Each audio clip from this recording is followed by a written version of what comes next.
Welcome back to Gambling Recovery, Taking Back Your Life. I'm your host, Jimmy M. This is a podcast where we have real and honest conversations about gambling addiction, recovery, and a journey to rebuilding ourselves. If you're struggling in recovery or just looking to understand this addiction better, you're in the right place.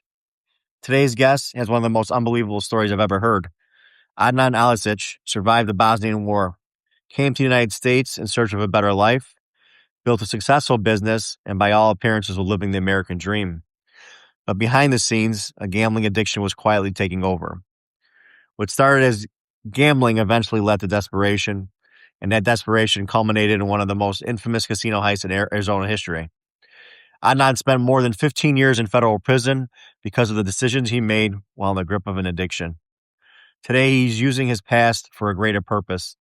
He shares his story to educate others, bring awareness to the devastating consequences of gambling addiction, and prove that no matter how far you've fallen, redemption is possible. This conversation isn't about glorifying a crime. It's about understanding how addiction can take someone to places they never imagined, and more importantly, how recovery can transform a life. Thanks for being here. Welcome to the show. Kind of get started on your story. My friends, they mentioned casino, and they were going over there, not like I used to go, but like couple of times a week. And on this particular occasion, they invited me over there, and it was just like any other night. I told myself I'm not gonna gamble. It's gonna be $100. That's it. I win or lose. That's it. I'm gonna leave and no more gambling.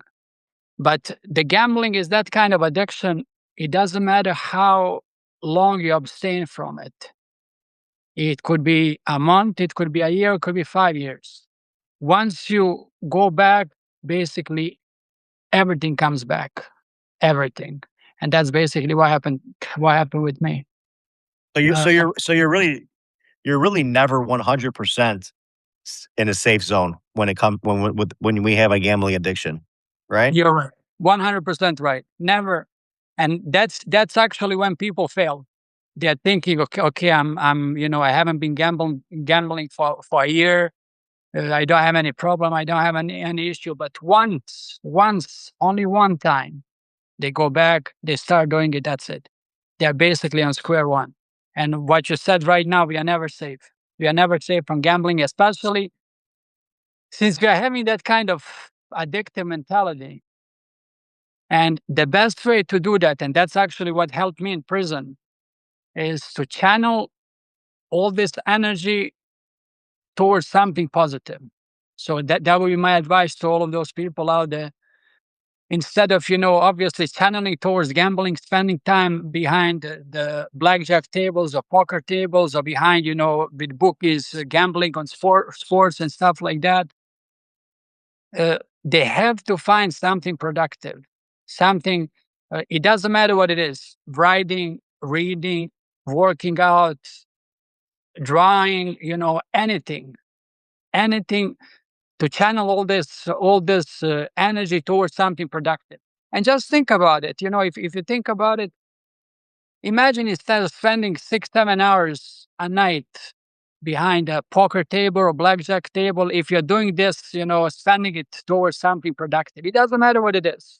So with me, as you mentioned just a couple of minutes ago, it's you're never safe. And same thing with me. I went back to the casino this particular night. It doesn't matter win or lose. I lost $100, but that mentality was, okay, I'm gonna go back, win those $100, and go back to square one. And that's basically what happened. You know. So once I went back, same thing. Couple of days later, I went back all by myself, and I started playing.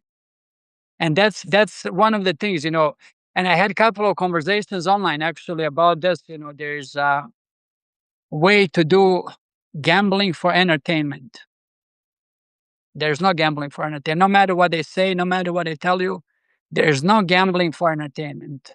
Because the thing is, it doesn't matter how much money you have. You're saying, gambling for entertainment. What's there to gamble for entertainment? For what? You know, it's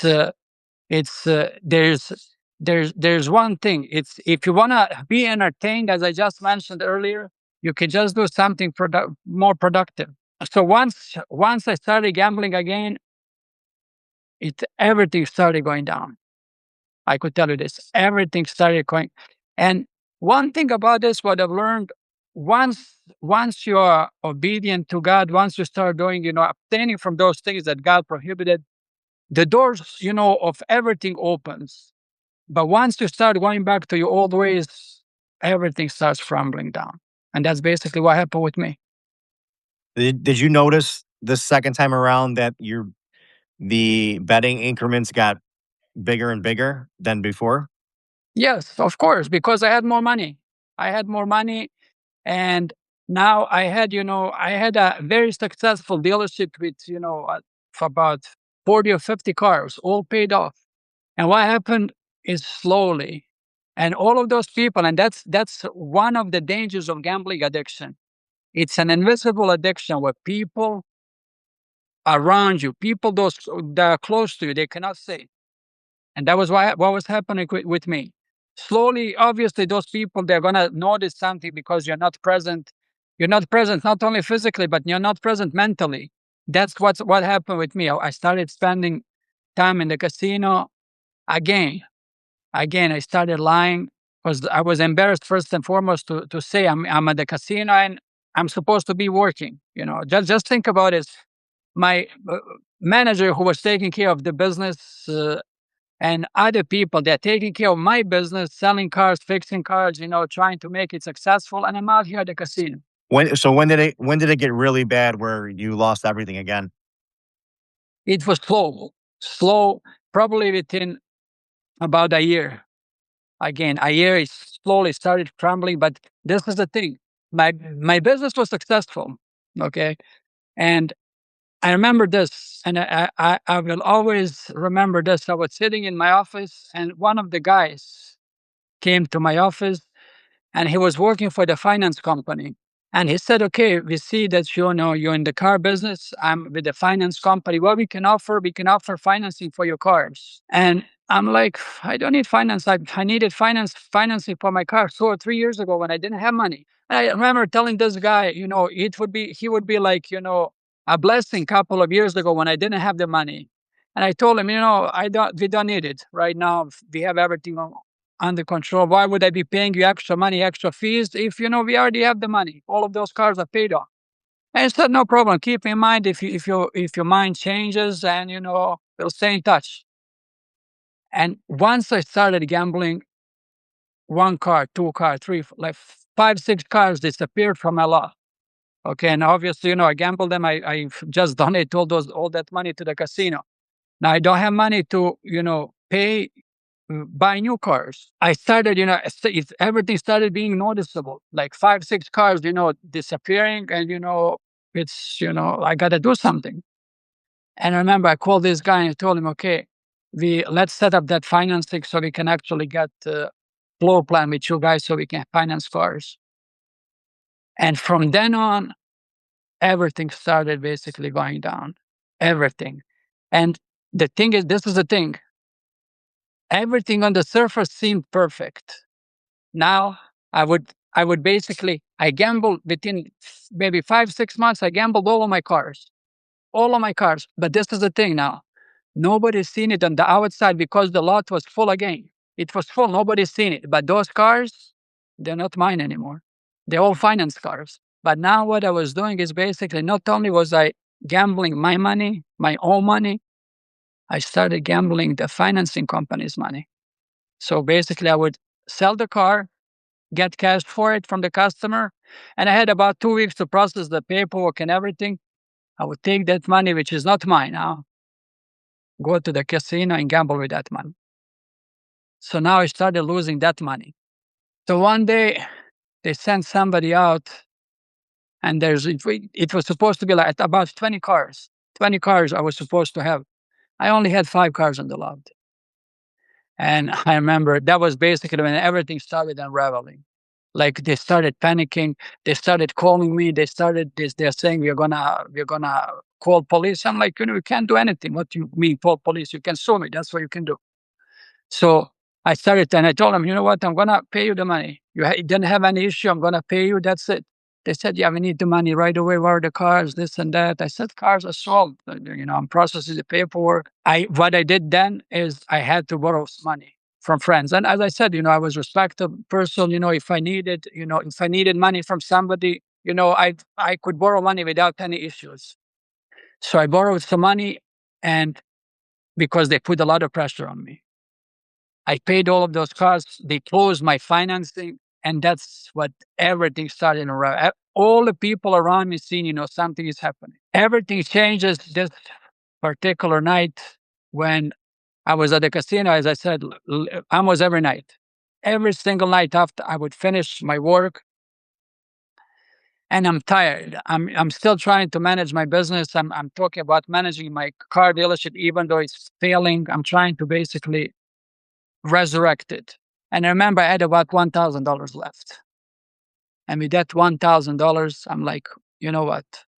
I'm gonna go to the casino. And this was like one of the first night. Maybe I stopped gambling for about 2 weeks because there's no money. First time I got some money, 1,000, and I'm like dead tired, dead tired. I'm like sitting at the intersection, driving from my office, and to turn right, I have to go to my home. Basically, turn right, and about maybe 200 yards is my house. Or second option is just go straight, and another 30, 35 minutes to go to the casino. And I'm dead tired. I'm basically sleeping behind the wheel, sleeping behind the wheel. And that voice inside your head starts whispering, you know what? Let's go. You remember that time when you had only 500? 500, you went out the same night like this. You walked out with 20 grand. You remember that? And that voice started whispering in your head, and at the end it prevailed. Instead of turning right, I just kept going straight to the casino. And I came to the casino, I remember this. And from this night, everything started falling apart. On this night, I walked inside the casino, and as any gambler will tell you, that's the whole point of gambling. You will remember some nights when you had unbelievable run. And this is what was happening this night. I bet, and I was only playing blackjack. That was my game. Any game I bet, I win. I get split, I split it, I win. I get double down, I win. I get blackjacks left and right. In the matter of maybe couple of hours, I had like mountain of chips in front of me, mountain of chips, and I'm like, this is my night, and I'm already thinking in my head, okay, this is basically enough money to start everything from scratch. Like, that's like 50 grand. That's more than enough, to buy a couple of cars, pay everything that I need to pay, and basically start resurrecting my business from the bottom. And on this particular night, all of a sudden, I see somebody behind me. Sir, I got to see your ID. And I turn around and I see security guard out. I've seen him around before, and but never bothered me before. And I turned around. Why do you want to see my ID? I'm over here every night. Everybody knows me. I've been coming here every single night for the past year. When I was losing, you never asked me for the ID. And he goes, yeah, we got to see your ID, this and that, blah, blah, blah. And I'm like, and I just I'm playing and I'm trying to talk to him at the same Yeah. time. And I tried to ignore them. And after a couple of minutes, he left. And I kept playing. And as I said, winning left and right, all by myself on the table, one of those unbelievable streaks. 5 minutes later, I see security radios chirping behind me. They started pulling those chairs, and I see the loud voice, sir, you got to leave right now. And I turned around, and there's like 6, 7 security guards and one security manager in a suit. You got to leave right now. So they pulled those chairs out, and I'm only sitting over here, the only one sitting. He ordered the dealer to stop dealing, so I'm not playing anymore. I cannot play anymore. And this is the thing. Every single person in the casino started staring at me. Everybody. And I'm like, turn around. I'm like, what did I do? No, you got to leave right now. Got to leave right now. I'm like, what did I do? Sir, you got to leave right now. And I'm like, and I look at the dealer. I look at the, and she knew me. I'm over here every night, right? You know me. I've been coming over here every night. Everybody knows me. I don't cause any trouble. I come here, I play, I don't bother anybody. And she just, shaking her hand like she can't do anything. And what happened is somebody put a hand on my shoulder, and I just jumped up and instinctively just pushed the guy. I didn't even hit him. I just pushed him, but he tripped over one of those chairs and fell down. And all of those security, they start, to jump on me, and I just lifted my hand. Don't touch me. I'm leaving. I'm leaving. So what I did, I went to the cage, cashed out those chips. I started walking outside, and again, they're still behind me. Every single security officer behind me. I went outside. The moment I stepped outside, I remember this.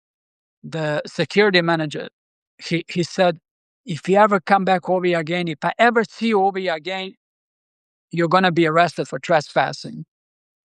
And I turned around and I thought to myself, "You'll see me." And 6 months later, I came back. Do you ever know what was the reason why they wanted you kicked out?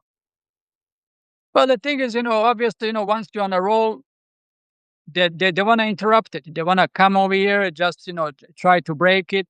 Or sometimes, they would just tell you, go home, come back tomorrow. Or sometimes they would even tell you, you're too good for us tonight, you got to leave. That's basically what they try to do with me. So then what happened after that then? So after that, I was so mad. I was so mad at them. And at that very moment, on my way home, I remember this. On my way home, I just I was thinking, what can I do? Because I'm gonna, they embarrassed me, they kicked me out for no reason. And at that very moment, I knew I'm gonna get back to them. As far as what? I'm gonna go back and get basically get the money back, all the money that I lost, basically rob it. That's it. Right away. Right away.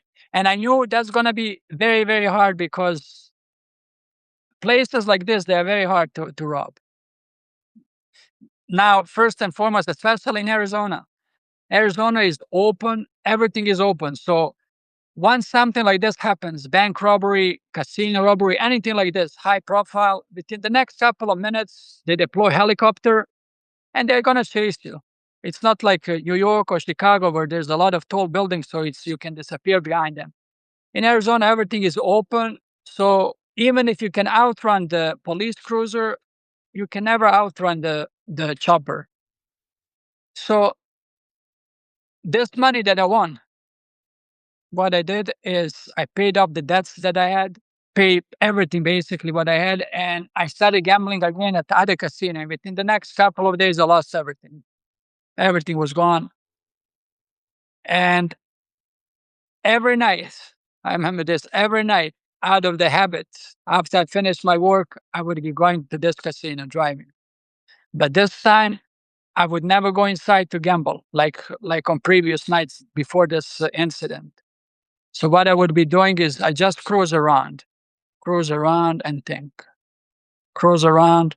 There's like a road around the casino. I wouldn't even go into the property and think.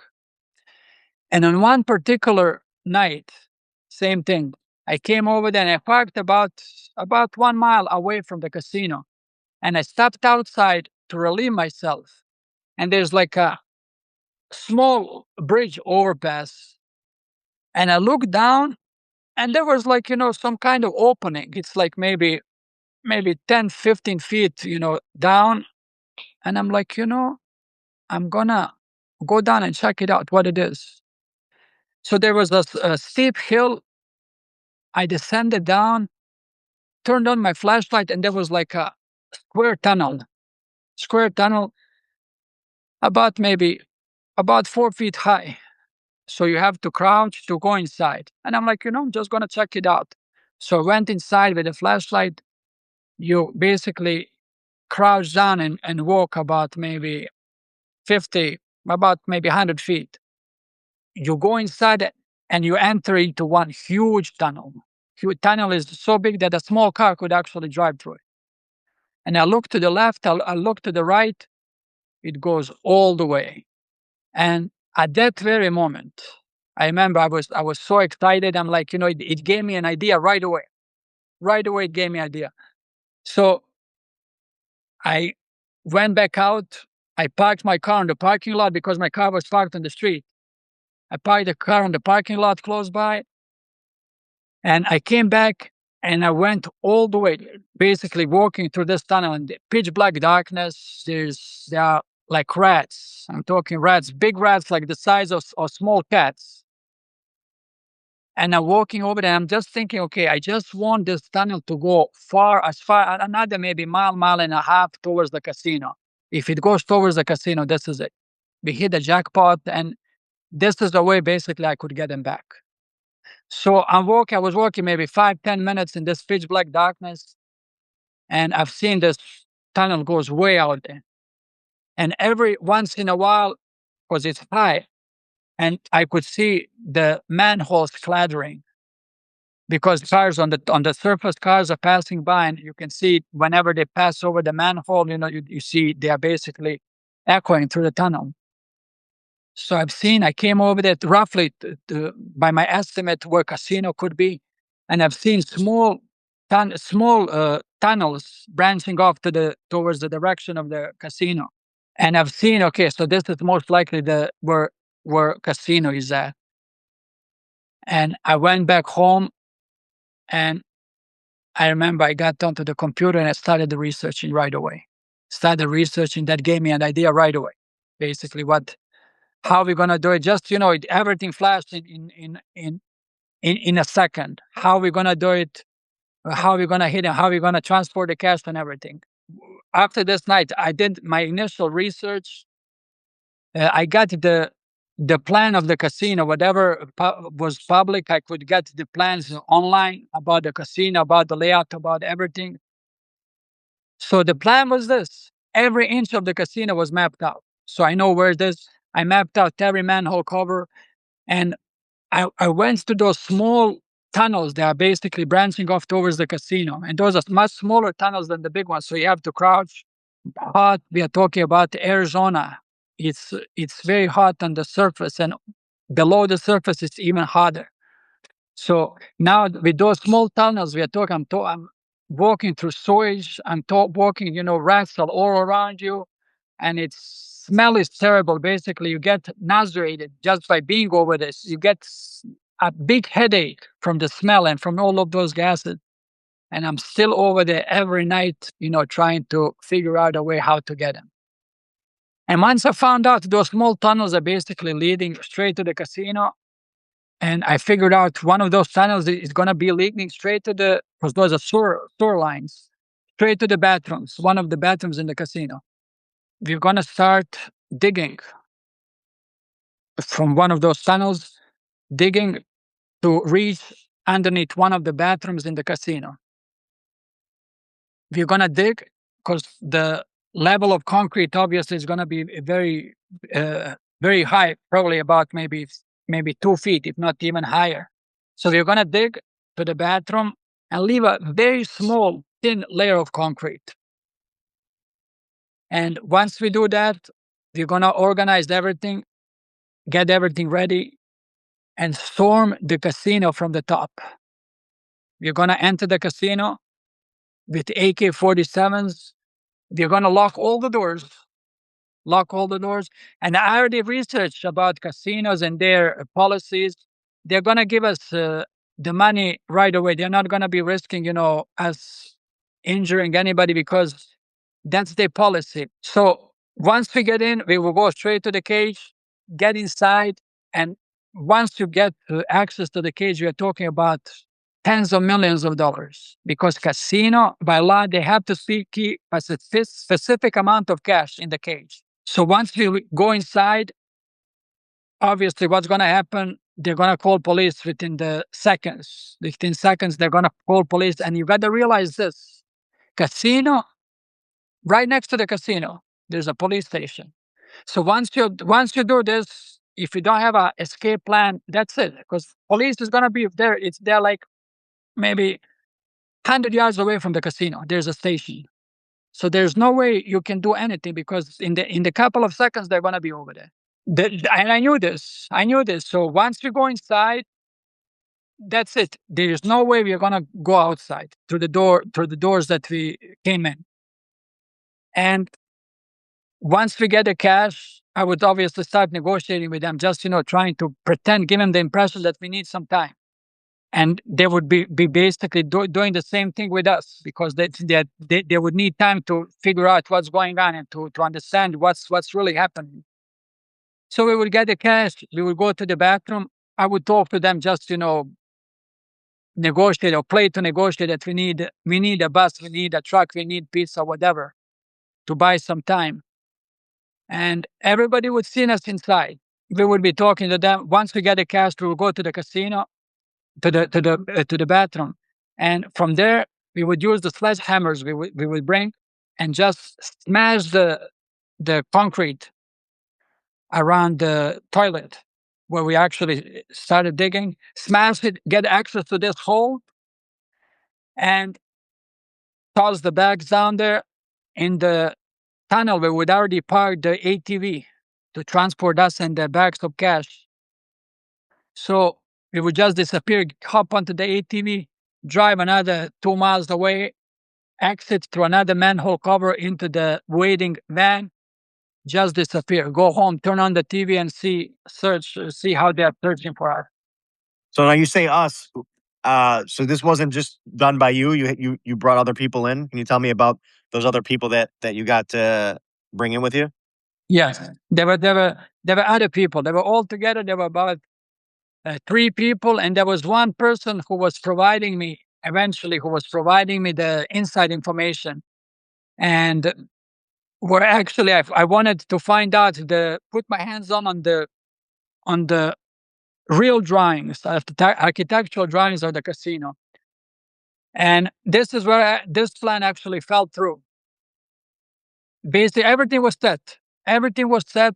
Basically, this is it. This is the way we are going to be doing it. I spoke with the guy. One of my friends, Fleck, I told him basically everything. He started going to the tunnel with me.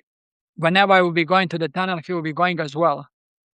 And he knew majority of the plan. We had two other guys. I already told them basically we are going to be doing this. I didn't tell him exactly what's going to be happening, but rough plan, not the details. Yeah. And he said, okay. They both of them said, okay, no problem. When you're ready, let us know, and that's it. And I told them we are not ready. We're going to be ready probably in a couple of weeks or couple of months after we set everything up.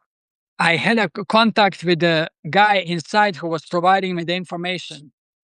Okay. And I asked him to basically, if it's possible for him to get access to some kind of floor plan of the casino where we could actually see where all the pipes, everything is laid out. So once we started digging, we know where we are digging. I would be, for every information, I would give him the money. The if the information checked out to be good, so I would be paying him for it.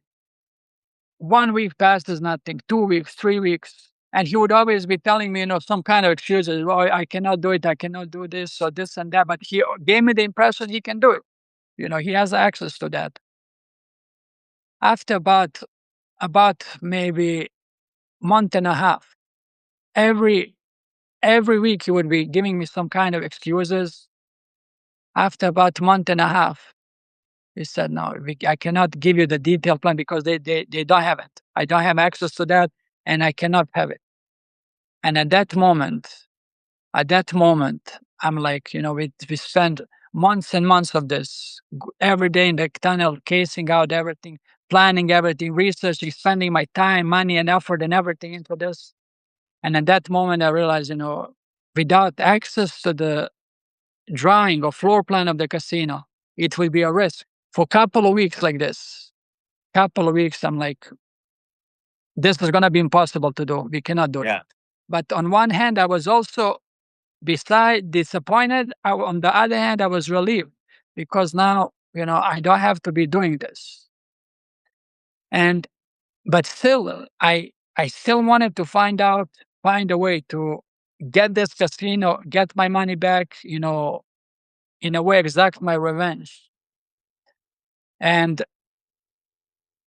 couple of weeks like this, Fleka fell off too. He said, like, okay, we cannot do that. Those two guys who were supposed to be doing it, same thing. They never they stopped calling me asking for this. And one morning, I dropped my mom off at work, and out of the habit, sometimes I would drop her off at work, and out of the habit, I would drive to the casino, like my routine before everything. I would go to the casino, gamble for maybe 30 minutes, 1 hour, win or lose. I would go to the office, start my work. And this particular morning, I'm passing by the casino, and behind the casino, I see a white truck, and I'm like passing by, and I've seen they unloading something, and I know the casino, they have trucks that are actually delivering money to the casino. And in the middle of the street, I just turned around, went back into the parking, and started driving slowly towards this truck. There's two guys just casually just unloading bags of cash. I'm talking bags of cash. Unloading it onto the cart. After a couple of maybe 20, 30 seconds, they started rolling it back inside the casino. And I've seen like mountain of cash, at least 2 or 3 million on the cart. And right away, that gave me another idea. Instead of going inside the casino, what we're going to be doing, we're going to be hitting the armored truck. This whole idea was it because of them kicking you out, or was it because you were in debt, or both? It's actually a combination of everything. Them kicking me out, my debt, the embarrassment, what they put me through just for nothing. I felt, even though that's like looking at right now with a clearer mind, I felt like I was wrong for nothing. I was wrong, and combination of all of those factors. And this, I remember, by seeing this truck, it gave me an idea. It gave me an idea. As I said, we are gonna be hitting the armored truck and not going inside the casino. It gave the impression that it's gonna be maybe even a little bit easier because you're gonna be doing everything outside. And everything, I formed another plan in the next couple of days. Basically, the plan was to hit the armored truck. And during this time, I remember I called this guy who was providing me the information, and I just asked him about this. And he said yes, they are basically delivering money to fill up the ATMs at the casino. And I'm like, you have access to this? And he said, yes, I can give you the times and where they're coming and the procedures and everything. He gave me the time. He gave me because the time wouldn't be specific time. He would give you like a window of time, for example, from 5 o'clock to like 10 o'clock. I remember I came over there just to check it out. Came over there, parked, not even on the casino property, but across the casino on a parking lot, and just waited, waited. And after maybe 2 hours of waiting, I see a white van. And it was a different one, not the same one like the first time I've seen it. White van, and I'm watching. And after a couple of minutes, I see two armored guards come out, open up the doors, and start unloading those bags of cash. And I'm thinking, he's right. So they are basically coming over here. And I remember right away, I knew this is the way we were gonna hit him. What happens after that? So what happened is now I called Fleck and I told him basically what we are going to be doing it and how we're going to be doing it. I said, yeah, hell yeah, we can do it.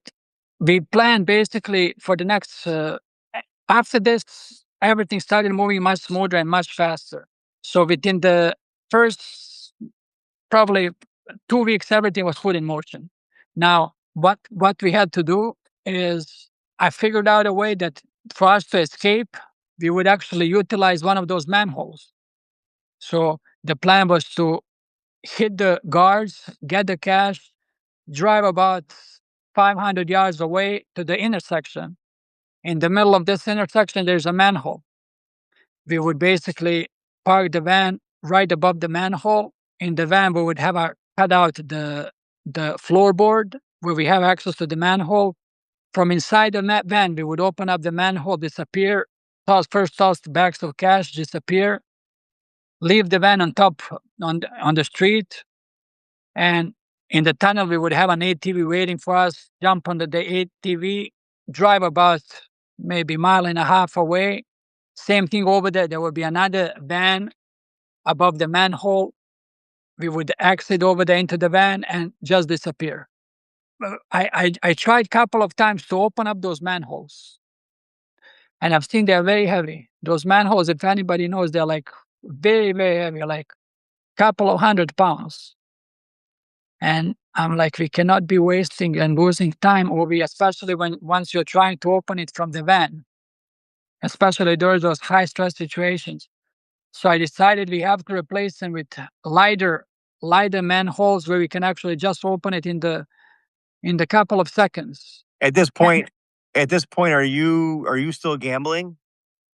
No, I was basically, and this is what I was saying, sometimes, if you channel your energy towards something else. So all this addictive energy was channeled into this heist. Instead of gambling, it was channeled into this heist, everything. But what we started doing is almost every night until like 3 or 4 in the morning, just working, preparing, finalizing everything. And once I set everything in motion, everything was basically set up. Now, only me and Fleck know this plan. Okay. Now I was supposed to call those other two guys and get them on board with everything. Tell them the details of the plan, how we're gonna do it, and everything. And they were on board. They were on board, but maybe they didn't even realize the scope of this and the size of this job. Now I was worried because over here we are. I was all about the money. It's a business. We're gonna get the cash. I don't want anybody injured. I don't want anybody shot. But now, if we go over there with weapons, if one of those people starts, playing cowboys, pull out a gun, you don't have any other option but to shoot him. Either he shoots you or you shoot him. That gave me a big concern. So now, after doing some more research, and everybody was basically on board during this time, you're going to hit them with weapons, AK-47. That's what we're going to have, AK-47. If there's a shootout, there's going to be a lot of people dead. And I didn't want that because I couldn't control the situation. I could not control those armored guards if they're gonna pull out the gun or not. So now I started doing some more research, and I found a way. If you could find a way to neutralize those security guards before, so they're not, even if they want to pull out the gun, they can't do anything. So there's only two ways: either taser them or pepper spray them. And I found out pepper spray to be much more effective because I remember a couple of years ago I was pepper sprayed once, and you cannot do anything. You cannot see anything. You cannot breathe. And I'm like, this is more effective than if you have AK-47. They're going to be neutralized. Even if they want to pull out the gun and shoot you, they're not going to be able to see anything. And that's it. Less risk for us. There's going to be a little pain for them. Couple of hours later, they're going to be fine. And that's it.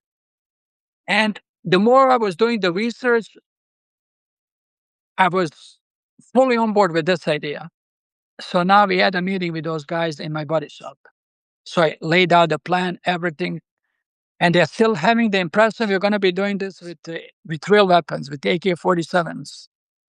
And they asked, and about the guns, what kind of guns are you going to be using? And I said, there won't be any guns. They're thinking, I'm playing around. What do you mean there not going to be any guns? I said, you're going to be hitting him with pepper spray. And all of them, they're looking at me like, I'm crazy. And they said, like, you're going to be hitting armored guys with shotguns and handguns with a pepper spray? I said, yes. So that's a suicide mission. You're going to go over there, you're going to get yourself killed. And right away they said, no, I'm not doing this. I'm not doing this. I tried to convince them. I said, first and foremost, I don't want anybody killed over there.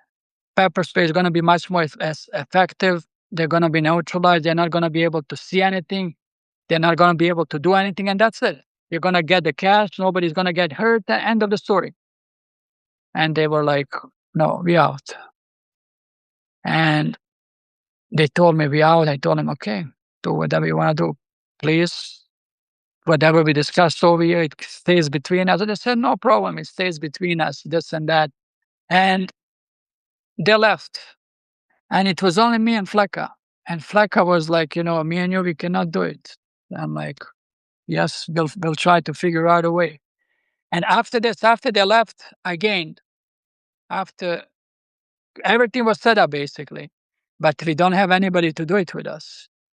Me and Flecka, we cannot do. We need somebody to pick us up. We need a getaway driver. And during this time, I remember Flecka started cooling off. He stepped back, and couple of weeks passed. He wouldn't even be calling me, and I'm like, he probably got scared or whatever. And he would be calling me. I remember he called me a couple of times. Let's do it with AK-47. This is because I spoke with he was roommate with them. He was living with them and talking with them. He had access to them more than I did. Let's do it. Come on. And I said, no, we are not going to be doing this. And slowly, because he was very close with them, he started calling off too. And slowly he stopped contacting me, and I was all by myself now. All by myself. And I'm thinking, many nights I'm sitting by myself, don't have anything, don't have money to pay, basically nothing. And one night, and I still want to wholeheartedly, I still want to do this. I still want to do this. And all my energy, because I invested a lot of time, effort, and a lot of money into this. Instead of gambling, I was now investing money into this to buy all of those things, to pay for this, pay for that. And I remember one night, I'm in the office just thinking, and all of a sudden, he hasn't been calling me for about 10, 15 days. He calls me, Pleka. I'm like, what's up? And I could hear in his voice a lot of excitement. Hey, where are you? I'm like, I'm in the office. Stay over there. I'm coming over there. Okay, I'm here. 10 minutes later, he storms into my office, sits down. We can do this. We can do what? Your plan. What do you mean we can do this? Of course we can do this. Now I believe we can do this. And I'm like, why do you believe right now we can do this? Because something must have happened that changed his mind. And this is what he told me. I just watched the movie Inside Man. Yes, we can do this. I'm like, okay, of course we can do this. So from then on, everything started right then. Everything started moving forward. So how found out our getaway driver? One guy, he was always coming to my office. Older guy, he was a gypsy. He was buying cars from me. And one night, he came up to me, and he had a van. And the van, I sold him the van. It was, I remember, it was a Toyota van. And I sold him the van for the payments. He's not going to be asking too many questions. I'm just going to be basically telling him, just go pick us up, and that's it. So I knew he was, he was always struggling for the money. That's why he couldn't pay cash for this van. So I came and called him, and I told him, look, you want to make some money? I said, yeah, hell yeah. Okay, I just want you to take us from basically wait at the place, pick us up, don't ask any questions, and that's about it. And he started asking, how much money are we talking about? And I had at that time I was driving a Lexus, and his son, his son liked that Lexus that he wanted to buy. And I told him, this is what I'm going to do. I'm going to give you this car and I'm going to give you 50 grand. And he's looking at me, what do I have to do? Just wait over there, pick me up, and take me where I tell you to take me. I said, hell yeah, that's it. And he was on board. So with him, I wouldn't tell him the plan. I wouldn't tell him anything. All I told him is just wait over there. That's it. So he said, no problem. Can I bring my son? He's going to park behind me. So in case somebody comes in, don't see us. I said, yeah, sure. Just have him parked. Like basically he's going to pretend like his van broke down. Yeah. While he's parked on the above this manhole. Yeah. Then he's going to be behind him instead in case somebody comes behind him, not to see us once we go inside the van. Yeah. And I said, yes, no problem. Don't tell him anything. Just tell him when you call him, tell him your van broke down and just tell him to park behind you. That's it. So I told Flecka, now everything is basically in place. They're going to be doing it. Me and Flecka are going to be doing it. I found a van that we're going to be doing it from one of the auctions. Big van, big green van. Yeah. I took that van to my body shop, and the last week was basically a fury of activity in my body shop. Every night we would be over there until like 4 o'clock in the morning. Mm-hmm. Working on the manholes. Basically, I would be spray painting the manholes, looking at the photos, original photos of the manholes to make sure they are similar to the original ones. Cutting the floorboards in the back of the van, spray painting the windows inside the van so nobody could see us inside, and modifying everything. I called the guy. He said, yes, we have they should be coming over there on Friday. On Friday, they're going to be delivering cash to fill up the ATMs. And I'm like, excellent. And what happened? Everything was set up. I remember Thursday night, it was Thursday, July 20th, 2006. Everything is set. We finished up in the body shop about maybe 6 o'clock. Closed everything up, sat in the car. I had him rent the hotel close to the casino where we're going to be. It's going to be our headquarters. So he rented the casino, the hotel, this gypsy. He rented the hotel. We parked all the cars over there. And during this time, this was my concern. You remember I told you there's a police station right next to the casino. Well, the police station is right there.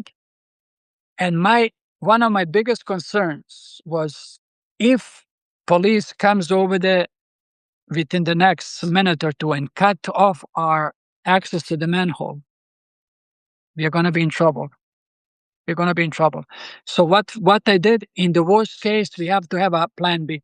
And plan B would be basically we would park two extra cars about 5-6 miles away from the casino. And in the worst case, all we have to do is just, try to reach those cars if they give us a chase and go inside those cars and try to disappear if we don't have access to the manhole. And so what we did, we set everything up. This night, the night before, we parked those cars over about 3 or 4 hours before the heist, because I got the information that on Friday morning, between like 5 or 6 in the morning and about 9 o'clock, the van or truck is going to be coming to fill up those ATMs. And I'm like, okay, so what we're going to be doing about 3 or 4 hours before, we're going to replace the manhole covers, make sure everything is set in place. We're going to go place those cars, getaway cars for the plan B far away. And we're just going to go to the van and sit and wait. So first manhole cover right in the middle of the intersection. So we parked the truck over there, and how we did it is we did it in the like 2 o'clock in the morning to reduce the risk of somebody seeing us. And so in the middle of the like 2 o'clock in the morning, we basically parked the truck over there. Me and Flacca, we got out, got the big pole to lift up the original one. Very heavy, as I said, very, very heavy. Both of us lifted it up, put it in the back of the truck, and we took this fake manhole cover and just put it over there, over this one. And I remember this. Once I placed this fake manhole cover over the hole, it would have sealed completely. You understand? It was overlapping just like maybe quarter of an inch overlapping. And I'm looking at it in the middle of the night like this, and I'm like, nobody's gonna be paying attention to the manhole in the middle of the night. Nobody. And I'm like, we can just leave it like this. So we replaced the second manhole fit perfectly. We just put it's sealed shut perfectly. We went to the hotel, got all our bags. We had the jumpsuits over there. We had pepper spray. We had everything. Everything was over there. And the way we were communicating was with the radios. And during this time, we just basically said, okay, this is it. We're going to be going to I remember. And during this time, you're rushing to do everything, rushing to do everything. We got to do this. We got to do it. There's always something you forget. And I wanted to make sure that we're over there before this time window. I don't want to I want to make sure that if they come early, we hit them. So I remember we were so backed up that we came over there about half an hour later. We parked over there, everything is good. Casino, dark, no people out there. And I'm still thinking in the back of the mind, is it possible we are late? Because we were only late about half an hour. About half an hour, that's it. And I'm like, no, it's they usually, it would be, very hard for them to come this early. So me and Flacca, we just basically parked the van, jumped in the back of the van, put on the jumpsuits on, and we are just waiting and waiting. And it's pitch black darkness. Casino in front of us, a lot of lights around the casino. As the time passed, I've seen the activity started increasing. The daylight and sun started rising, and more people started going towards the casino. Basically, I see employees started driving with the cars. Uh, Gamblers, early morning gamblers, started going with the cars. And me and Flecken, during this time, your heart is pounding. Your heart is pounding. You're inside the van, and we are talking about Arizona, middle of the summer. Outside is like even in the morning, about 100 degrees. Inside the van, it's like 20 or 30 degrees hotter. And we're talking about within like 1 or 2 hours, both of us are basically drenched in sweat. Drenched in sweat, and we are still waiting. 7 o'clock, nothing is happening. 7:30, nothing is happening. I'm like, they're supposed to be coming over there. By now, they were supposed to come. And I'm thinking, thousands of times, I remember many times I thought in my head, is it possible we actually missed them? Is it possible? Because I know all the information that I got before, and I already confirmed this a couple of times. When he told me that they're going to be over there, they always came. Always came. And this time, there shouldn't be any exception, except we were late about half an hour. So is it possible they came over here basically half an hour early and left? Because they don't spend over there a lot of time. They come, park the van, uh, unload those bags, go inside the casino, fill up the ATMs. That's it. About 30 minutes, they're gone. That's it. And I'm thinking still, I kept that hope. No, they're still gonna come. Like 7:30, they're not coming. There's a lot of activity around us in this parking lot where we are parked. Now people started coming over there for businesses and everything. Now, if somebody reports this van or something, we're gonna be in trouble. If police comes, what are we doing? All this equipment, everything in the back of the van. There's no, you cannot give him a valid excuse what you're doing over there. And you got to understand, we are in the van, closed and enclosed space. Fumes. We had a bottle of gasoline. The plan was, once after we do everything, to dose everything with gas and burn everything to destroy all the evidence once we disappear into the tunnel. And all of those fumes, plus, it's evaporating because inside it's like 130 degrees. And you already start to get headaches. Flecker is telling me, open up the window. No, I don't want to open up the window because, somebody could, see us or stuff like that. Mm. And about around maybe 8 o'clock, 8:15, white van slowly pulls up. And I'm like, this is it. And everything, I remember everything stopped. At that moment, everything stopped.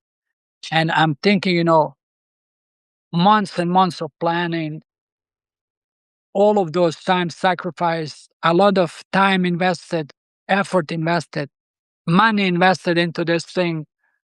And basically, this is it.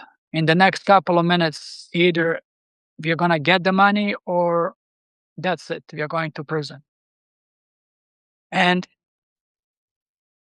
now this is the most critical part. And this is the you got to understand this. Once you're hitting those armored guards, you have to hit them at you only have about maybe 40 or 50 seconds. That's about it. 40 or 50 seconds. Because if they're inside the armored van, there's nothing. Obviously, there's nothing you can do. Well, if they're still inside, you need basically an RPG to get inside. So, or if you come early, but if you come too late, once they are already inside the casino, basically they load the cash onto the cart and go inside the casino. That's going to be very risky too, because there's a small hallway and you got to come running after them. Then you don't have too much element of surprise. So they're just going to pull out the guns and shoot you in the hallway. And I'm like, so you only have like 40 or 50 seconds to hit them. That's about it. Basically, once they leave the van, open up those doors and start unloading the cash. And before they go inside the casino. So that was basically, you have to hit them during those 40 or 50 seconds. So they will go inside. And I remember behind them, there was another civilian car. And I remember this guy was telling me, if they have a civilian escort, that means they have in excess of over $5 million in the van. They usually, that's basically what they have to do. And that was good. And that was also bad because now we have extra security to take care of. And I told Flecker, this is it. So we jumped in. I jumped behind the driver's seat, started the car, put it in reverse, got out, and slowly started driving. As I'm driving, I'm still watching the van. The van parked over there, but nobody's coming out. They parked over there and they're waiting. So I slowly started driving around, came onto the main street, and crossed into the parking of the casino. And I'm slowly driving over there. The van is about maybe 100 yards in front of me, but nobody's coming out. I need them outside. Because if I just park behind them, it's going to be very suspicious for them. Nobody's going to come out of the van. That's it. And I'm driving over there and nobody's coming out. So I turn right onto the casino parking to make one lap and go back over there. And I remember this, as we turned right, this extra escort security guard came out and he was walking towards us. And I remember big gun was shining on his hip. And I told Flecker, this guy is going to be with them too. So you got to take care of them. Keep an eye on him. And he was like, I could see on Flecker, she started panicking. But that was it. We cannot be backing out right now. This is it. So I remember I made a circle about another maybe 20 or 30 seconds by driving around the parking lot. Came over there. We again passed the security guard who was still walking towards the van. We passed him. And by the time we came onto the road right behind the van, we've seen those guards. They're outside and one is behind him. with weapons. Another one is basically without any weapons, just taking care of the cash, just unloading. And another one is basically watching his back. So, and I told Flacco, this is it. This is it. So I'm driving. I stepped on the gas a little bit faster. The van is about 30 or 40 yards in front of me. And I remember this. Flacco seen the security guard that we passed. And about 10 seconds before, I will never forget this. 10 seconds before, Flacco said, no, don't stop, don't stop, leave. This guy from the back is going to shoot us. And I'm like, no, we are doing this. It's over. So I remember just like in the next 3 or 4 seconds, I just parked right behind the van. I grabbed the pepper spray from the passenger seat and just jumped outside. As soon as I jumped out, I sprayed the spray everywhere. And like a miracle, those guards, they just run away. Nobody basically engaged. Nobody did anything like I expected. And this was the most critical part because this is what I feared the most. If I just want them to basically give away the cash. If they give away the cash, everything's gonna be good. So I came out, pepper sprayed them. They run away, and I've seen this. The guard, because the guard inside the van, the driver. I remember this. He was always just turning around to see what's happening. And I remember locking eyes with him, and he tried to pull out this gun. He tried to do something with the gun because they had the guns over here. He tried to pull it out, and I remember running in front of the van, and I sprayed the pepper spray right in the engine compartment, and all of the AC and everything. The engine sucked the AC inside, and I stepped on the outside, and this guy just basically put it in drive and just sped off. I'm basically over here all by myself. I've seen the van. As he was driving off, those doors were still open, flapping around, closing and opening, and bags of cash were basically just falling out of the van. And I'm over there all by myself. This I turned around. Remember, I turned around and I've seen this guard that was behind me. He pulled out a gun and he was like maybe 50, 60 yards away from me. And I remember hiding behind a container, garbage container. But he was still pretty far. And I remember it's all me and this card filled with cash. So all I did is basically I just wheeled this card to my van. At that time, Flacco just opened the doors of the van. I put the bags of cash inside, run back inside the van, put it in drive, and started driving. And I remember Flacco started screaming, excited, this and that. I remember Flacco actually stepped out for a couple of seconds. He stepped outside with we had a fake AK-47. Fake AK-47. He he turned around a couple of times. We came back inside the van, and just started driving. And once we got inside, Flacco was screaming with excitement, screaming, "We got them! We got them! We finally got them!" There's bags of cash around us. And I told him it's still not over. We gotta get to the manhole, disappear, and that's it. Once we go over there, we are gone. And already, as I was driving, just not even a minute or two later, I could hear the sirens, police sirens. But that's nothing. I already expected that. So I came over there, and I remember this. I looked in the mirror. And there's a big orange cloud of this pepper spray that I sprayed. And a lot of people around, a lot of covering their mouth, and everybody is looking, towards us. Everybody is looking, and that's what I want. I want everybody to know that we are in this van. So about 500 yards away, we parked right in the middle of this intersection. There's a lot of cars around, early morning. And I remember I parked, and Flacco screamed, "No, you missed it." And because I had to line up the hole in the van with the manhole. So I put it in the reverse, go back maybe 1 or 2 yards back, lined it up perfectly, put it in parking, and we started working right there. I remember Flacca came back over there. He was supposed to get the manhole open. I started dousing everything with the gas and everything to make sure that everything is burnt because the van is going to be on the surface, but we want to make sure all the evidence and everything is burnt out. So I started just spilling gasoline on the seat and everything.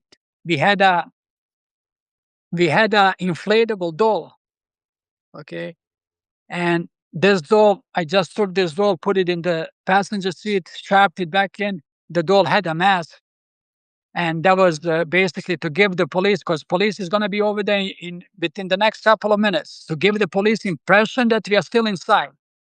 We are still inside. So doll is strapped, the ski mask is on, the I already spilled gasoline all over the place.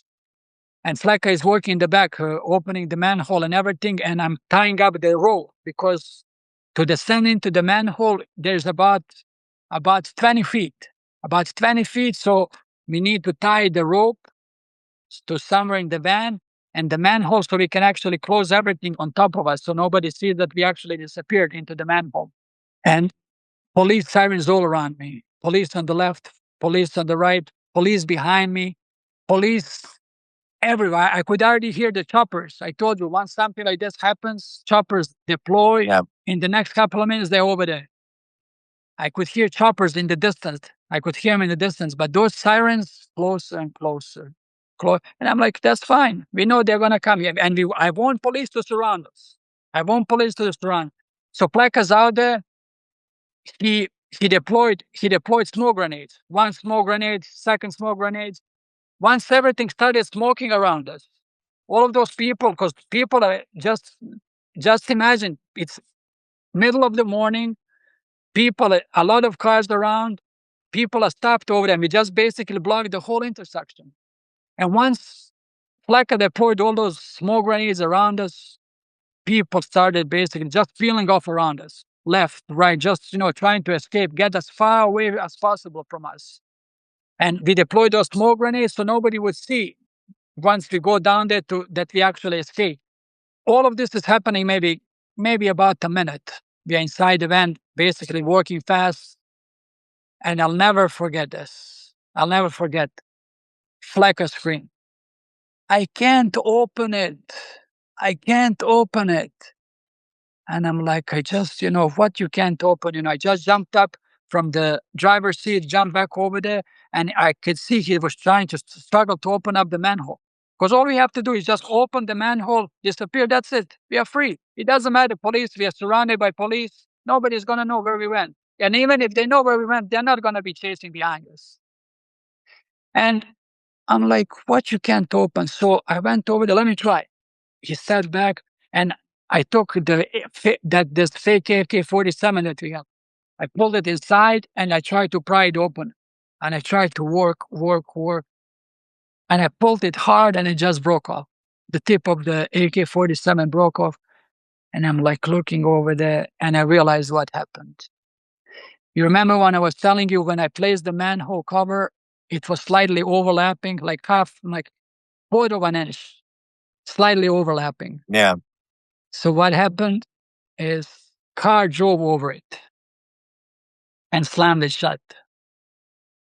That's it. So once you try to, now it was even worse than the original manhole. If the original manhole was on, we would manage to open it like after a minute or so. You understand? Yeah. Yeah. Now this is even worse than original manhole. So if you left the original manhole, we would be better off. And I'm like, man, this is unbelievable. And I remember just, we did all of this for manhole not to open. And police is already right there. And I'm just sitting over there and I was trying to, struggling, for a couple of, maybe 1 or 2 minutes just to open it. Open it. There's no way you can open it. No way. All we had to do is just open the manhole, toss the bags of cash, descend down. ATV is already waiting for us over there. Burn everything. We are done. We are done. And I'm like, and police sirens just closed again from all sides. From all sides, police sirens. And I'm like, And I just snapped back. I remember I snapped back and I'm like, okay, it's still not over. We have plan B. Because remember, I told you we have two cars about 5, 6 miles away. Yeah. Doesn't matter. They're going to give us a chase. I know that. We cannot outrun them with this big van, but we can just, try to find a way to get to those two cars. And they know this van. They know everything was robbed in this. Let's just try to get to those cars and we have a chance. So to get to those cars, we have to go right. There, you turn right and there's a freeway. You jump on the freeway and after only like 4 or 5 minutes, we would reach the car. That's it. And but right in the distance, I could see like a convoy of police cars. I could see the lights flashing, like about 5, 6 cars. I could see just coming towards me.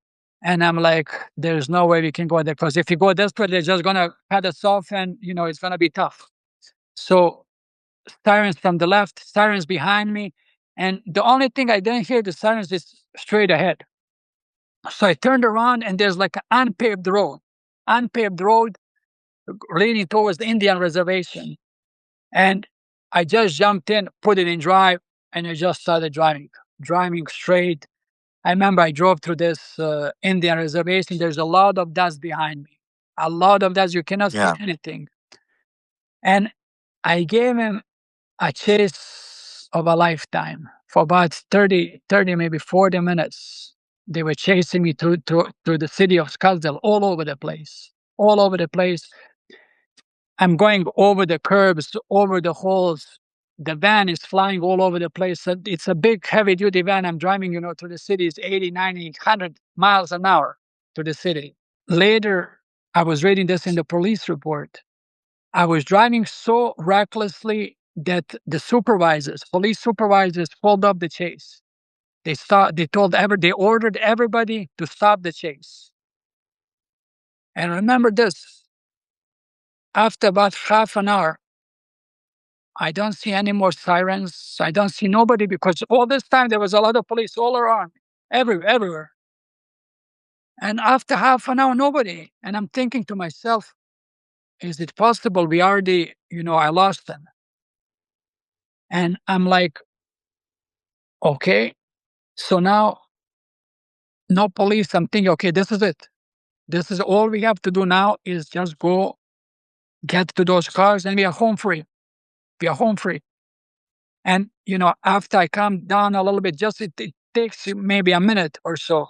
I started driving towards the direction of those cars. And all of a sudden, the car started smoking.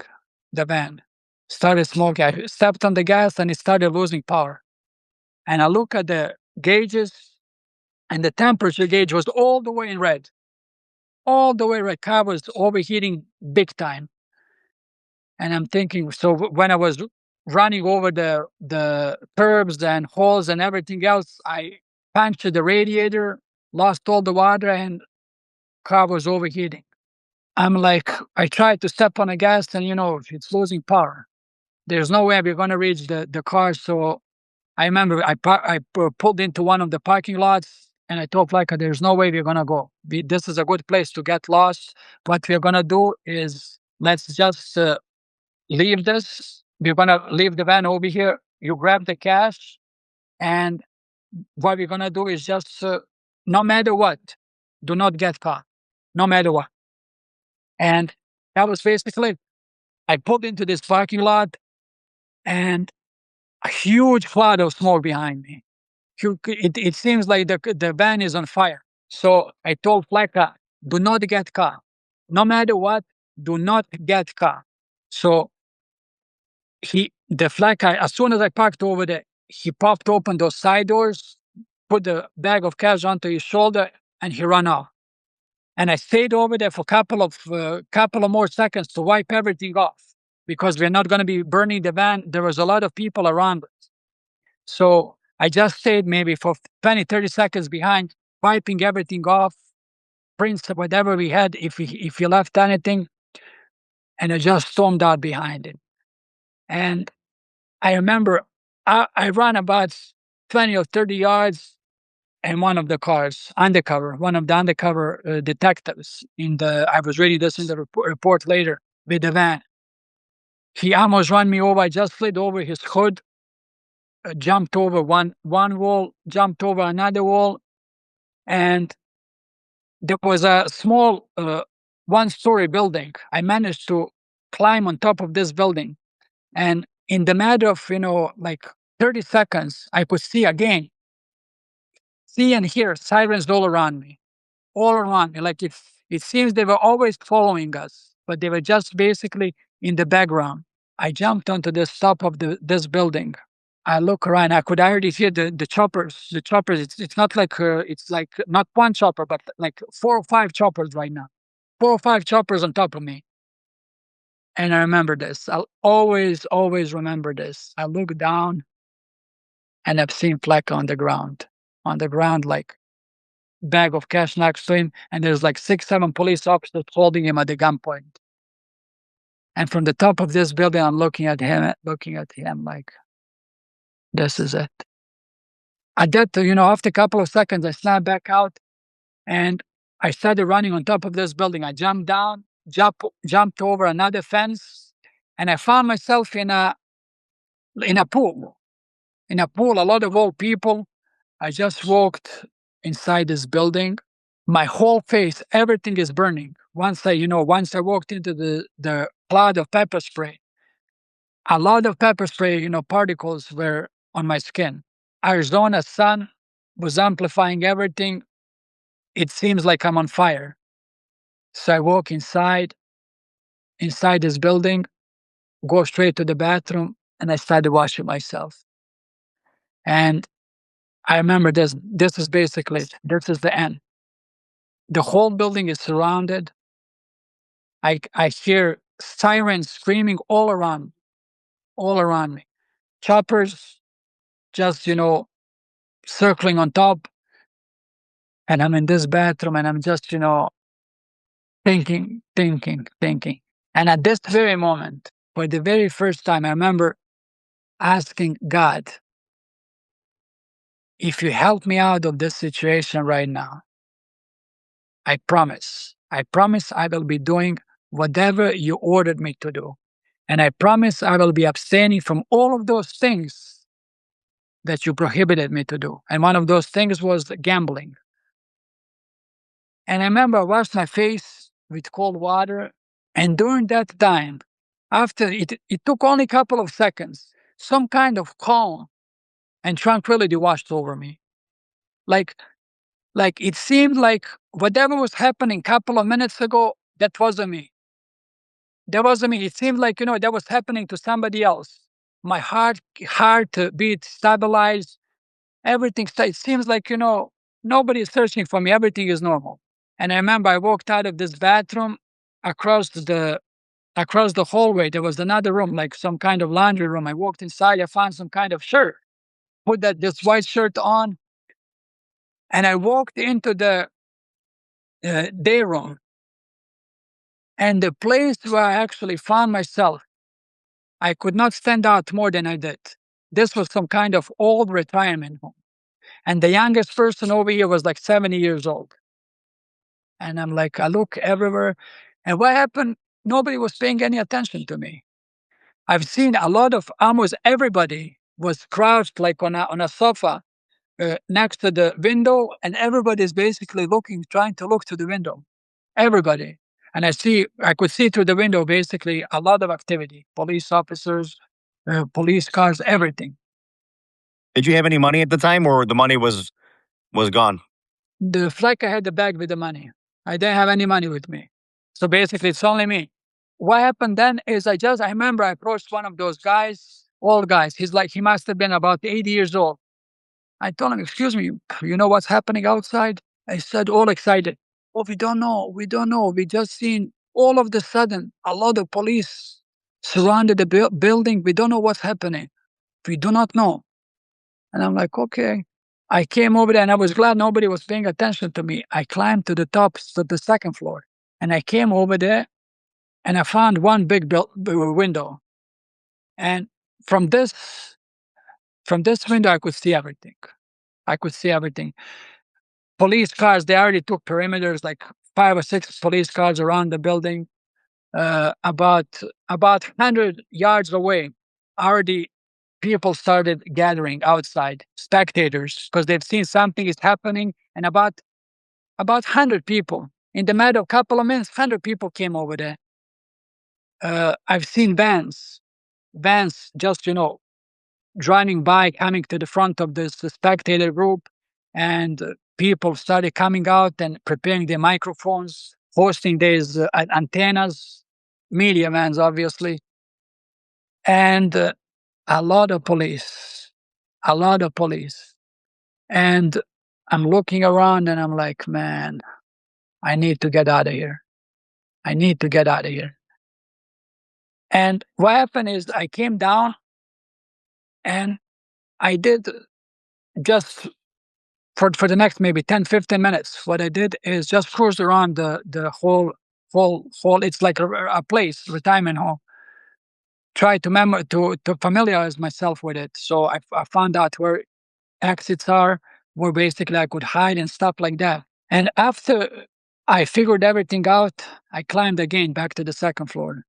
Everything within the next 15 minutes, they set everything in place. At this moment, I realized basically I need to get out of here as soon as possible. Obviously, they're about to go inside the building and hunt for me.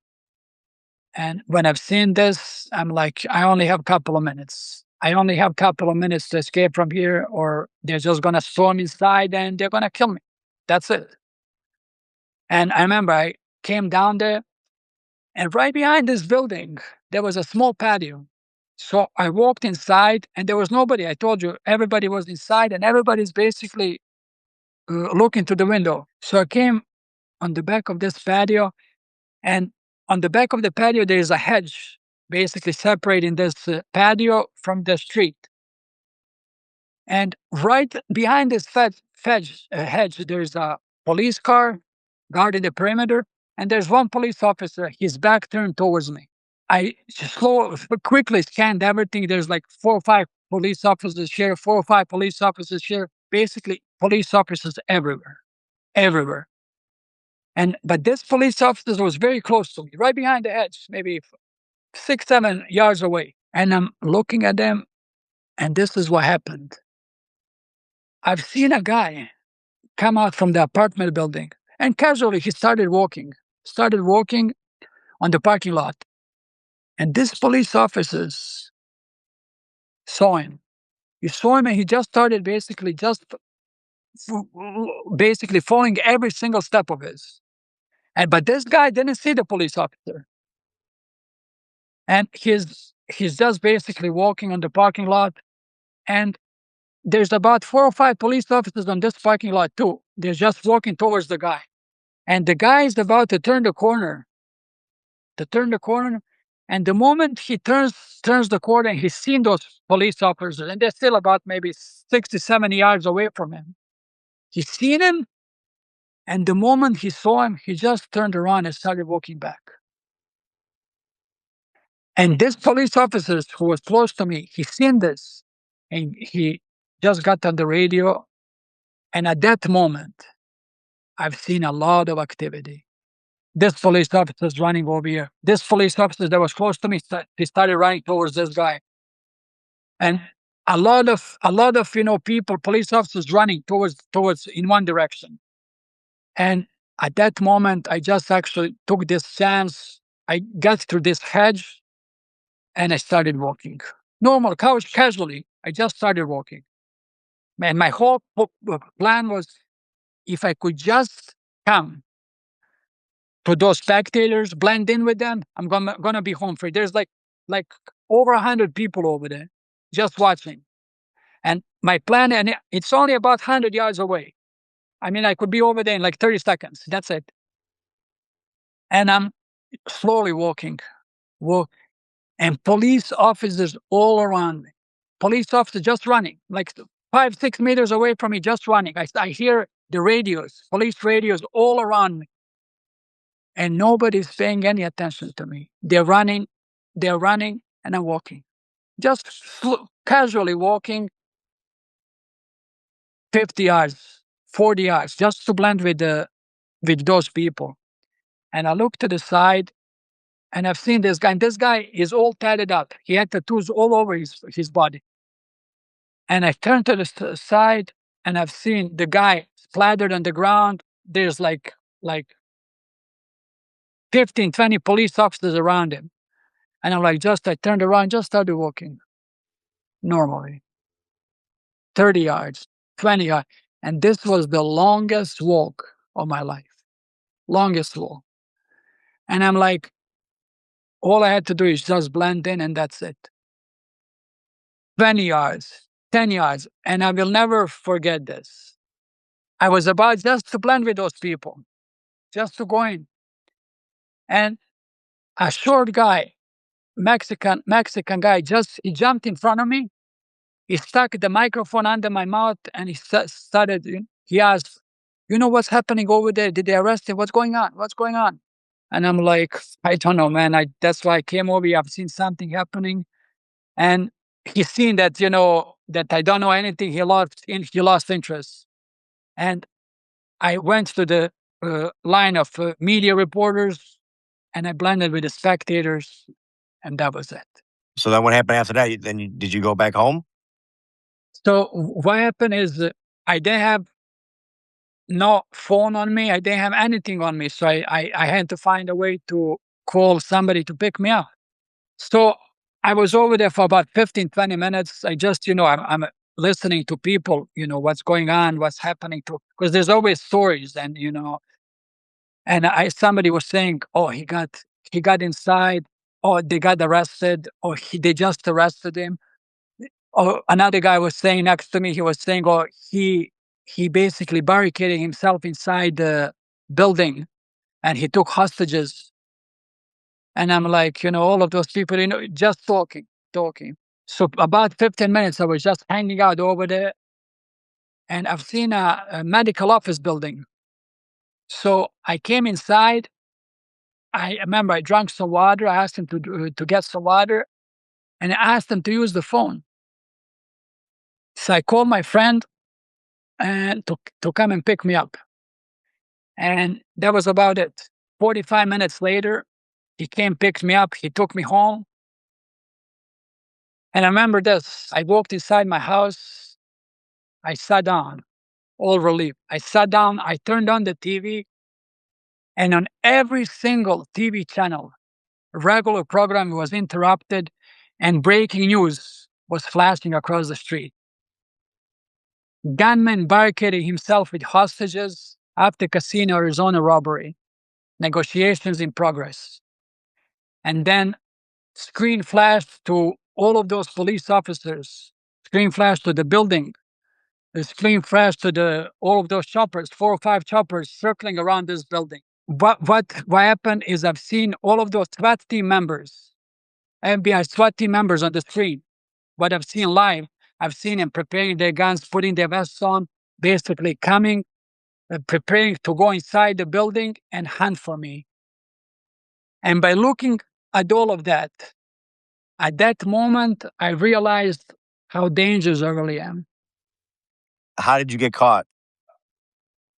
So what happened is I called my friend because I knew it was over. I need to get out of here. Flacco was arrested. It was just a matter of time until they're going to connect me with him and it's over. So I called my friend because remember, we had those 2 cars parked. And I told him, just if you can come over here, help me pick up the car. He dropped me over there at my car. I took my car, drove it back home, and I prepared my stuff. I remember I prepared everything. I called my sister. My sister was at the restaurant, and I told her, I gotta leave. Some things happen. I gotta leave. I'll talk to you in a couple of days. And basically, within the 15, 20 minutes, I had everything prepared, and my plan was to go to New York. I had a friend over there to basically to live over there for with him for a couple of days, couple of weeks until everything calmed down and I see what's going on. And I stepped outside of my house and I've noticed a gray Dodge Intrepid, 4 guys inside, and they're just passing by my house, and something was kind of off about them, and but I didn't pay too much attention. I just jumped in my car, started up, backed out, and this Intrepid was about 100 yards away from me, about to join the main road. But they're not turning left or right. They're just waiting over there. And I slowly started driving, behind them. And all of a sudden, I see those two white lights turn on, and slowly they started backing out towards me. And I'm driving towards them. And but they're still far away, and both of us are not driving fast. They're driving maybe 5-10 miles, because it's like small residential street. You cannot drive fast anyway. And they're slowly backing up, and the guy is not stopping. And I remember looking in the rearview mirror, just in case this guy doesn't stop, so I can stop and reverse. And what I've seen in the back, same exact Dodge Intrepid with 4 guys inside. And at that moment, I've seen this is it. And in the next couple of seconds, what happened is this guy basically backed right next to my car. Those guys behind me, they basically backed behind me. All 4 doors in front car basically opened up. 2 guys to the left, 2 guys to the right. I looked in the rearview mirror, and same thing in the back. Same thing. All 4 doors opened.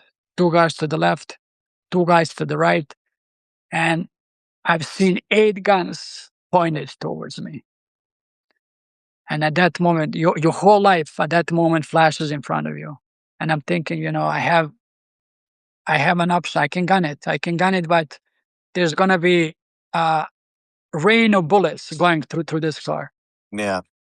And I'm thinking, what am I gonna do? And I remember they started screaming, like 8 people screaming at you, get out, get out. And all of them are hidden. Some of them are hiding behind the garbage containing, some of them behind the nearby cars. All of them basically took a strategic position for sure. I'm thinking, and I remember sitting in the car for about 10, 15 seconds, just thinking, and your whole life flashes in front of you. And I'm thinking, I have 2 options. I can just gun it. If I gun it, I remember I wasn't even thinking about me. I remember thinking about my mom. I remember thinking about my sister, and thinking all about all of the people and friends. What are they going to be thinking? I'm basically killed right in front of my own home, right in front of my own home. And at that moment, I just realized this is it. It's over. I just put the car in parking, stepped outside, and all of them stormed towards me. And in the next couple of minutes, I was in the back of the police cars going towards the FBI headquarters. When you got home, they came to you not too long after you got home. It took him a couple of hours. They already knew everything. Obviously, once Flecker got arrested, that's it. They connected me to him, and I was arrested. They took me. I remember they put me in the FBI office, and they started interrogating me. And in the beginning, I just told them, "That's it," because they tried to connect those 2 other guys. They told them, "That's it. You got 2 of us. That's it. Only 2 of us." And in the beginning, they believed that. They believed that because it was only 2 of us. We tried to do it. We got arrested. They connected those 2 other guys as well. They got arrested as well. And then this plan, the plan that nobody knew about the tunnel, nobody knew about the manhole covers, nobody knew about the ATV waiting inside the tunnel, and it was just like regular robbery that's happening basically almost on a weekly basis. When they found out about the tunnel, when they found out about fake manhole covers, when they figure out why there are those holes in the back of the vans, everything exploded. The next day, it was like all over the CNN, all over the USA, all over all of those major publications. They started comparing the heist to real life Ocean's 11. And I'm like, I remember I was in jail during that time, and reporters tried to contact me for questions. Uh, they were coming to my sister and my mom to try to talk to them what's happening. And I remember telling me, just don't talk to them, don't tell them anything. That's it. Just tell them you don't know anything. And because in the beginning, even FBI didn't believe this. But once they found out the evidence, once they found out the tunnel, really the tunnel existed, once they found out the fake manhole covers, once they found out the realized what those holes in the back of the vans would be used for, like everything changed to a whole different level. Did you end up pleading guilty? No, what happened is FBI was putting a lot of pressure on me. They sat me down and they said, okay, right now, your life is in your hands. So you work with us, we're going to help you. Or if you don't work with us, you're facing a life sentence. And I'm like, life sentence for what? And I'm thinking, obviously, they're lying. They're trying to scare you. And they said, no problem. And they're smart people, very smart people. And they said, no problem. Consult with your attorney, talk with your attorney, and we're going to come back after you talk to him and we're going to talk again. And next day, my attorney came and I told him everything. I told him basically, FBI was over here. This is what they said. They said, I'm facing life. And he said, yes, they're right. They don't lie. You're facing life. But the judge is not going to give you life because it's your first time. You were never in trouble before, never in prison. But yes, they were right. Technically, they were right. You are facing life. The judge could sentence you to life in prison, but most likely that's not going to happen. They started every once in a while. They came one more time to talk to me because they sat me down and they said, okay, look, we know we arrested 4 people. We talked to everybody. And they said, you're the only one who was in touch with the guy who was providing the information.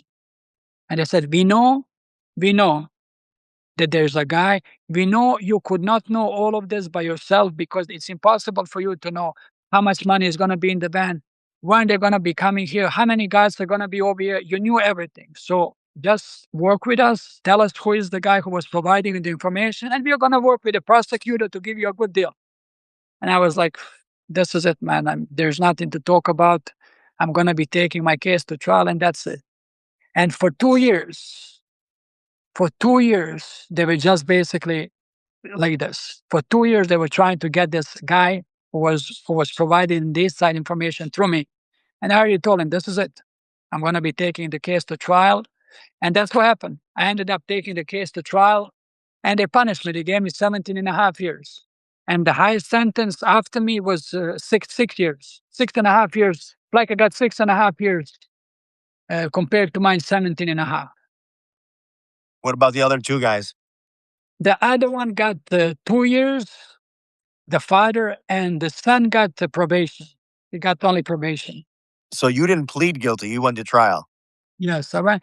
And as I said, there was a lot of pressure on me because I didn't have any other option. Either either work with them and give up this guy, or take it to trial. Roll the dice, basically that way.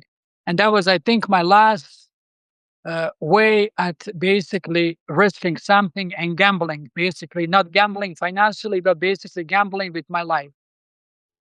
When did you get out?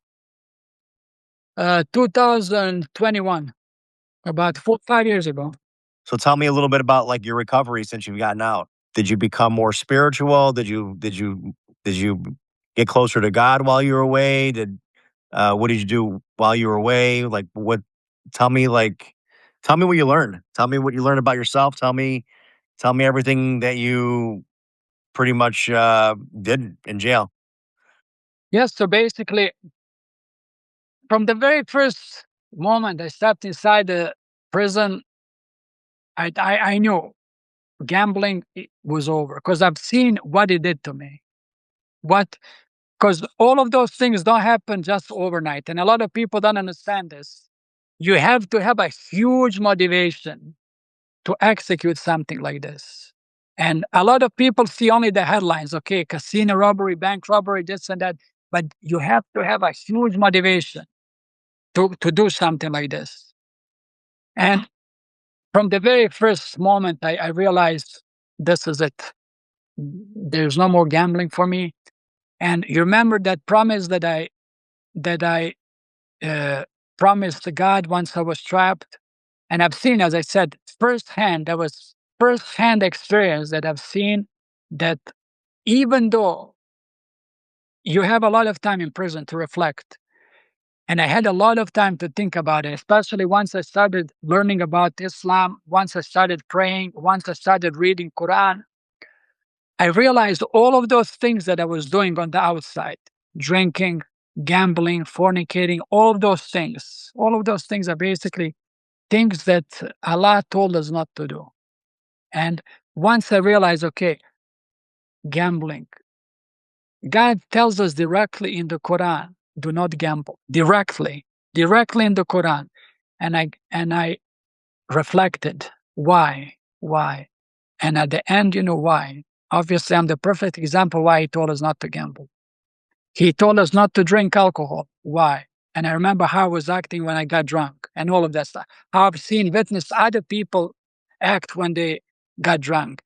How what I witnessed in the prison, for example, with a lot of people, they got heavy sentences because they got drunk, got into a fight, stabbed somebody, killed somebody, and they're going to be facing the rest of their lives in prison because of one night, because they could not control their emotions because of alcohol.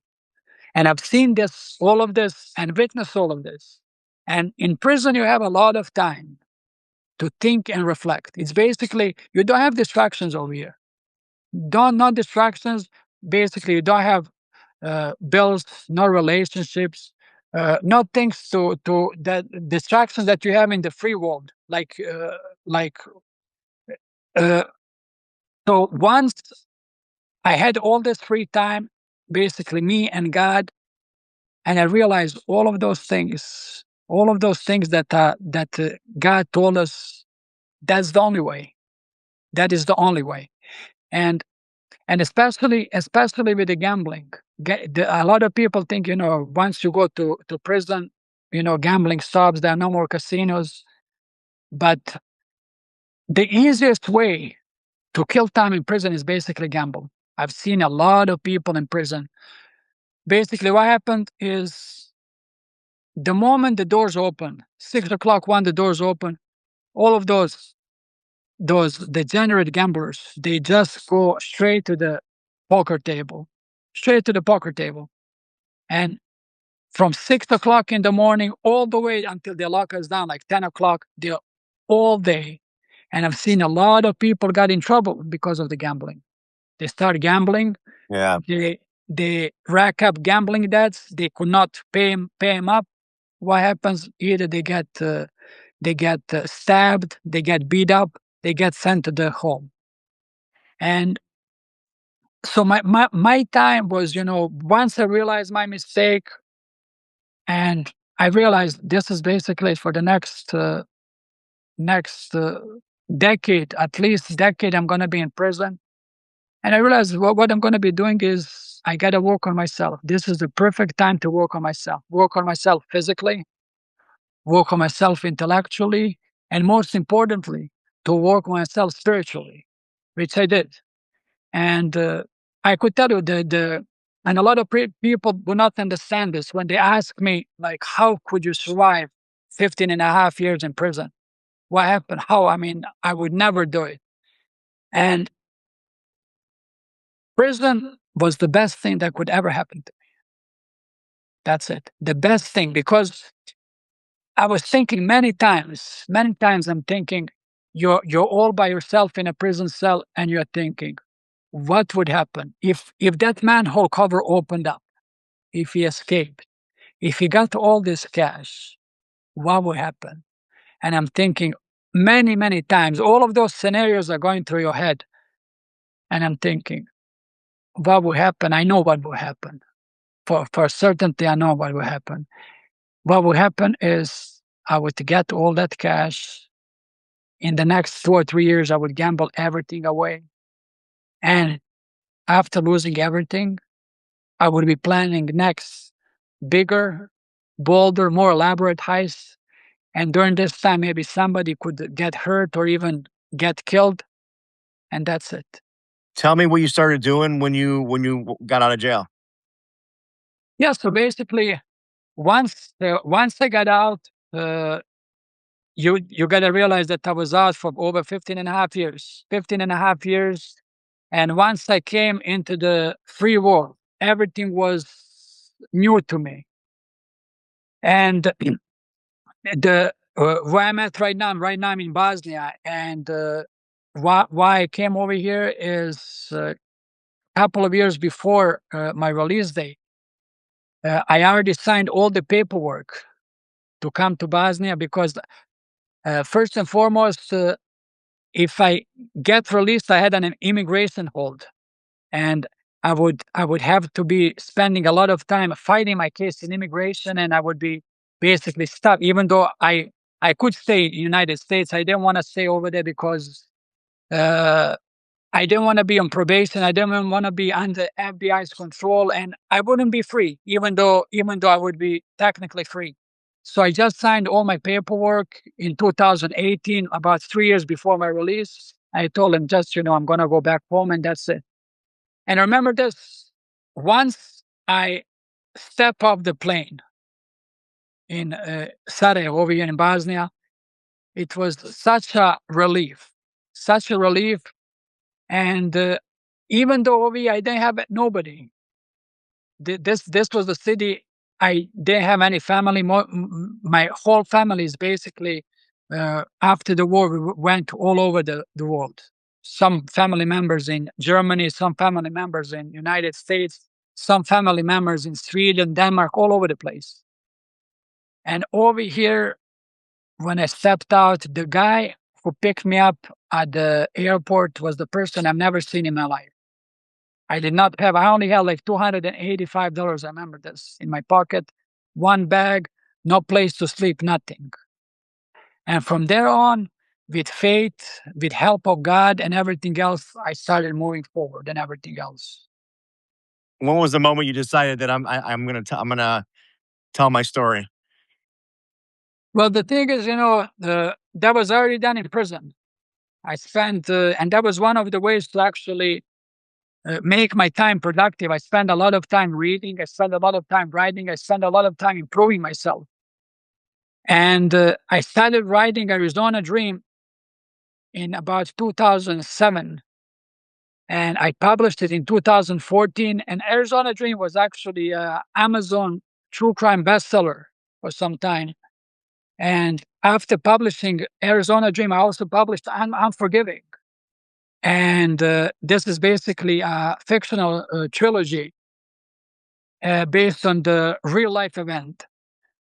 And the what I'm doing right now is basically I'm a big time advocate for anti gambling because I've seen what happened and what gambling could do to a person. And I want people to read my story, to understand my story, and learn from my mistakes so they do not actually do what I did and go through what I had to do. How's your relationship with your mother and your sister? Yes, excellent. And they're still in United States. I talk to them on a daily basis, and hopefully they're gonna come over here soon. They're gonna come over. I'm telling them, to come over here because they're living over there by themselves, and they want to come over there. But a lot of people they don't like change.